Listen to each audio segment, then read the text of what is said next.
Welcome back, Patriots. It's your boy, Tyrone, Mr. Conservative, man, coming back at you guys with another video. Don't forget to comment, like, subscribe, all that good stuff from you guys. Don't forget to share this video. Don't forget to call me Mr. Conservative. And yes, Patriots, I'm back at you guys with another video, you guys. I promise I will try to make the video as quick as possible for you guys, okay? But there's a few things I want to talk about. I want to talk about this eviction moratorial thing expiring. I want to talk about that. I also want to talk about universal income that they're proposing. So I want to talk about that as well. I also want to talk about censorship as well, you guys. I want to talk about those three things. Now, before we get into it, you guys, let me make a statement for YouTube here. YouTube, these are current events that are going on. These are hot topics that are going on right now, currently, as we speak, okay? Now, anything that I say is obviously my own personal opinion about these current events that are going on. These are my personal opinion.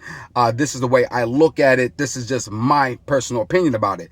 And I'm entitled to that. I'm entitled to my own personal opinion. So I'm going to say what's going on, and then I am going to weigh in on it. That means I am going to give my opinion about it. Nothing more, nothing less, okay? And it's really crazy that I have to stress that issue to YouTube, you guys, because you know what?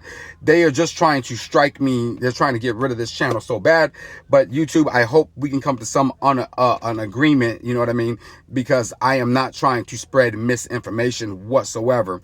These are my personal opinion. Let's start off with the eviction moratorium, okay? So the eviction moratorium thing, it expired, okay? It expired on the 1st, okay? Now the eviction moratorium was a thing that they put into place, you guys, to help out people who could not pay their rent. Okay, I'm just going to kind of like sum it up for you guys. This allows you, if you did not have the funds to pay your rent, you could not be evicted for not paying your rent at that in particular time. You know what I mean? So they couldn't evict you. So if you was back then in February and you ran into a tough situation due to, you know, the situation that was going on, and you couldn't pay your rent, that means your landlord could not start the eviction process on you. He could not evict you for on those grounds. You know what I mean? That's pretty much summing it up, okay? Because I don't want to go too much into depth with it, but that's what it was, okay? So now my personal opinion about this. Now you got a lot of politicians coming out and they're saying that, oh, there's gonna be mass evictions, it's going to have this huge effect and blah blah blah blah blah, okay? Now I gotta ask a few questions. Like, I do feel sorry for the people that are going to get evicted, you know what I mean? Like, since this whole thing took place, I'd never missed rent. I always paid my rent. That was like one of the first bills that was paid. I let like credit cards get behind, maybe a car note get behind. You know, I will shortchange other bills, but rent was one of the things I made sure that was always paid, because for the simple fact is, you guys, for the people that do not know me, I have been homeless before, you know, growing up. I lived in my car before, so I know those situations. I know how it is. Rent is a very important thing to me. I make sure that that's always paid. I would not let that lap at all. You know what I mean? That's one of the first things that get paid. You feel me? And then I take what's left and then I try to spread it out. Now the crazy thing about this whole entire situation is that the government has passed not one, not two, but 3 stimulus package. And these stimulus package was in the trillions of dollars, if I'm not mistaken. I know 2 of them was in the trillions of dollars, and I think the other one was like in the billions, but I could be wrong. You guys comment below and let me know. I don't really have a fact sheet in front of me, but I'm just taking an estimated guess on that one. Now, the crazy thing about this whole entire situation, super crazy, is that they passed these stimulus package. American people got money in their pocket.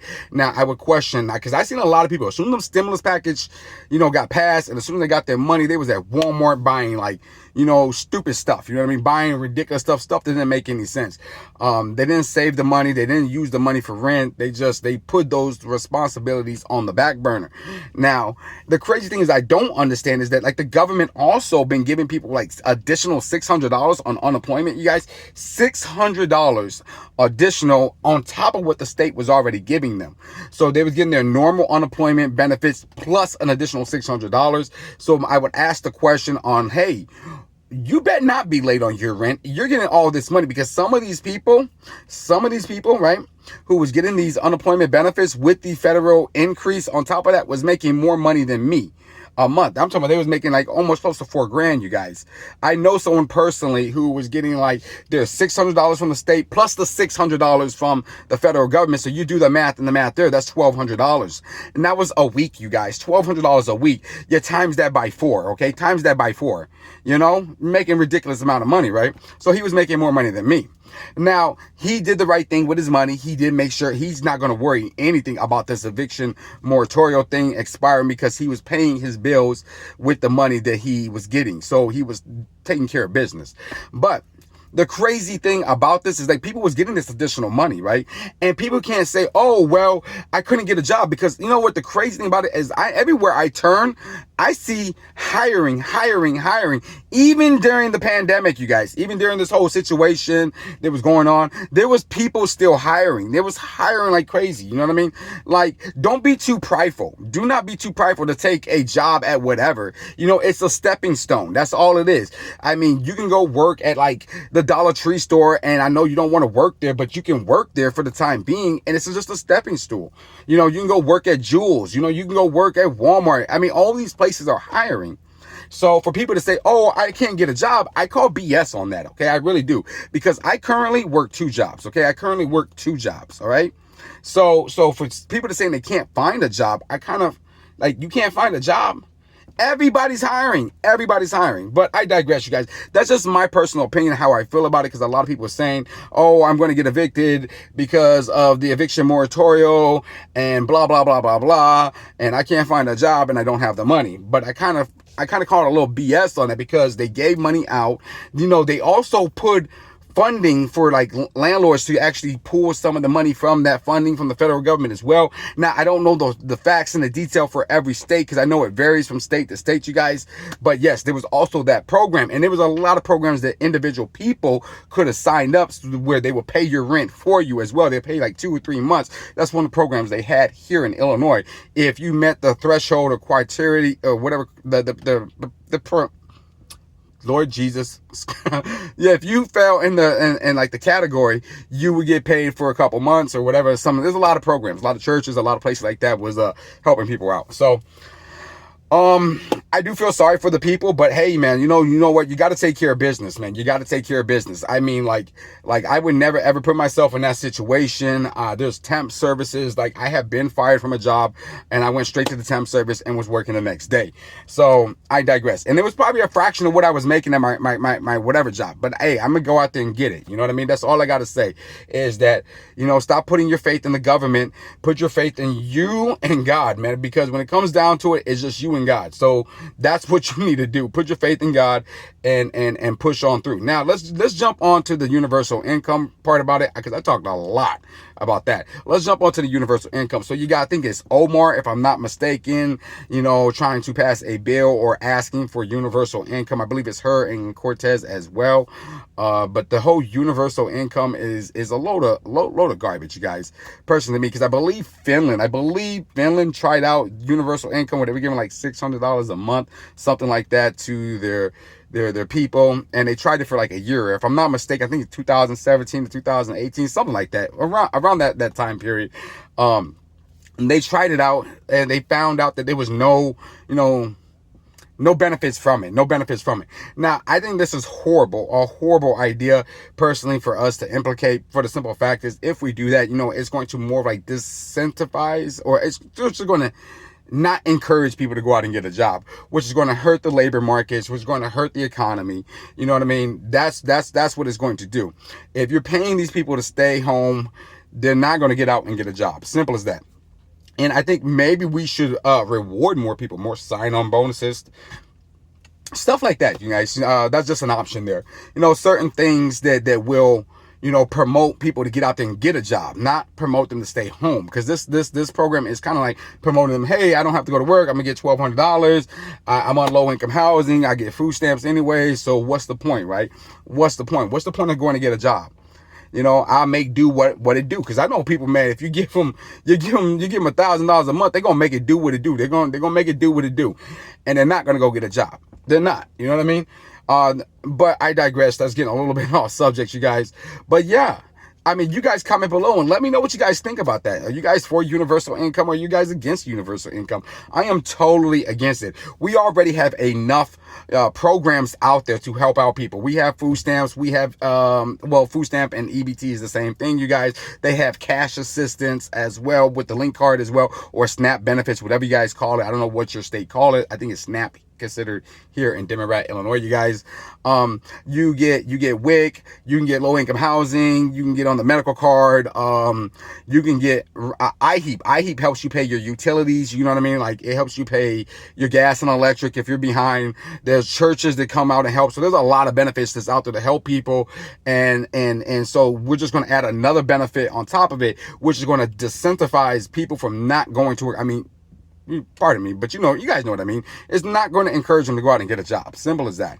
So yeah, let's move on to censorship, you guys. Let's talk about censorship, because there's an article I was reading, and I think it was on Fox News, one of their news articles, where Facebook is kind of like censoring law enforcement officers. Like, they're taking down posts from the police officers. I think there was one here, in Illinois, who defended himself, and they wanted to put it on Facebook, and Facebook removed it, said no, it can't, it's a violation of our guidelines.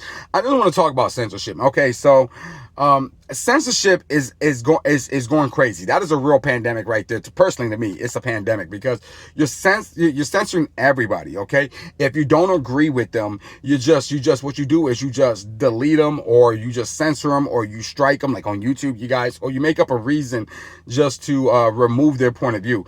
Everybody's entitled to their point of view. Everybody, because this is America, the land of the free, the home of the brave. You guys, we are all entitled to our own opinion, even if you don't agree with that person's opinion. They're still entitled to it. Okay, now the crazy thing about this is, like, Facebook is doing stuff like this, censoring people, removing certain posts. They're going after, like, anything to do with the police, you guys. They're kind of like, oh, police is bad, we're not going to put it up because, it's going to offend somebody or whatnot. Hey, if it offends them, it offends them. Oh well. I mean, if they was out there saying like something else, like, kiddie porn or something like that, then I would say, okay, yeah, that should not be there. That is a total violation of the guidelines. Maybe making physical threats towards people, that's a definitely violation of a guideline. You want to keep it clean and stuff like that. Everybody be friendly and sociable. But the crazy thing about it seems like us conservatives are more censored than the left. I don't even think the left is being censored at all, to be accurate. I mean, I think so. I mean, I haven't seen anything referring to the left being censored, but I see a lot of conservative. I see a lot of, Republicans being censored, and a lot of people who support the military, a lot of people that support the law enforcement officers. We're the ones being censored. A lot of people that support Trump as well is also being censored as well. So I think it's ridiculous, you guys. I think it's ridiculous. I think, hey, you know what? Trump was right when he said they need to remove, what is that, section 220 or something like that. I believe it's 220 or something like that. Comment below, and it's article 220, I think. Comment below, because I may be mispronouncing it, I may be incorrect, but I guess it gives like these platforms like immunity almost, you know what I mean? So yes, I think it should be appealed, because if you're just allowing them to just have their way, and they could just remove and delete people for whatever reason, and because they dislike it or they disagree with you, I think that's totally wrong. And I don't think they should do that to the left either. You know what I mean? Like, I don't think they should do that to the Democrats. And the crazy thing about it is sooner or later, it's going to be on their end as well. They're going to be the ones censored, because it's just a matter of time. Because once you take one group of people rights away from them, what's going to stop them from taking the other group of people rights away from them, right? Now, people should be able, like, hey, I should be able to say what I want to say. I have 2 strikes, you guys. 2 strikes on YouTube. 2 strikes. And I appealed both of them. YouTube both called it misinformation. And it's not misinformation. I don't know how the heck Trump at CPAC was considered misinformation. So I appealed that, because it was nothing but a bunch of clips of Trump at CPAC that I clipped and I pieced together and put some inspirational music behind it. How is that misinformation? I'd liked it, those part of the speech. You can Google Trump as CPAC right now and it'll pop up. But you're telling me my video that I made for Trump as CPAC is misinformation? That's crazy, right? So I appealed that. I also appealed the one when Kamala Harris went down to Guatemala and there was signs that the Guatemalan people put out, right? And I'm just reading the article to you patriots. I'm reading the article to you guys and I'm saying, hey, this is how the Guatemalan people felt about when she arrived. This is what they said. They had signs, representing Trump. They said some things about, like she didn't win and stuff like that. And they said things like that. Now, I'm just reading the article. And then I gave my personal opinion about the whole entire situation, which I thought it was hilarious that the Guatemalan people was, when they say, oh, Trump is so racist, that they was actually backing him. Like some of the people came out and supported him. You know what I mean? So that's crazy. I thought that was crazy. So I reported on that and I said, hey, I find that funny. I find it kind of like, but then I got the strike on the channel, you guys, for that as well, for me just reporting on a news article that I was reading and then giving my personal opinion about it. So censorship is crazy, you guys. They call that misinformation as well, you guys. They call it misinformation, but I don't know how it's misinformation because it was a current event and it really happened. Now, maybe what I said, my point of view about it, maybe not lining up to what they wanted me to say about it. You know what I mean? I don't get it, but I digress, you guys. So yes, the eviction moratorium, you guys, I don't see why so many people should be in a bad situation because there's a lot of programs out there. There's a lot of funding that the government put out there, man. They spent trillions and trillions and trillions of dollars. Unless these politicians were corrupt and pocket majority of it, there should have been enough money to help out everybody during this and enough to go around. You know what I mean? For not just 1 year, but like for a couple years, because that's a lot of money they spent. You would have let me be the budget financial. You guys, hey, politician Nancy Pelosi, hey, let me budget the money, because if I budget the money, hey, trust me, we're gonna be Gucci. We're gonna be fine because hey, I'm a penny pincher. You know what I mean? Real talk. I go to the Dollar Tree store, I make 2 cents into $1. You feel me? Yeah. But I digress, you guys. I kind of made a long video for you guys, but yes, the eviction moratorium, the universal income, you guys, please comment below. Let me know what you guys think about those type of situation. Remember, once again, YouTube, this is just my personal opinion about these certain situations that are going on. This is how I feel about it. I'm just expressing my feelings to all of the patriots out there, everybody in YouTube, just giving them one point of view. That's it. I know there's many points of views to this actual situations that are going on. This is just one point of view from one American who wants to get his message out there. I just want to be heard. That's it. So I want to thank you, every last one of you patriots out there, man. I want to thank every last one of you patriots for tuning in. We're going to end the video because I made a long video. Sorry, you guys. We're going to end it with a let's make America great and let's keep America great. Yeah, baby. Come on in here. Let me tell you how we're going to make America great. And let me tell you how we're going to keep America great, you guys. We are going to make America great, you guys, by getting our financial situation in order, okay? We need to be priority. We need to be good stewardship. That's how we're going to make America great. That's definitely how we're going to keep America great, is with good stewardship. Budgeting your money, doing the right thing. That's going to make America great. That's going to keep America great. And I'll be coming back at you guys with another video.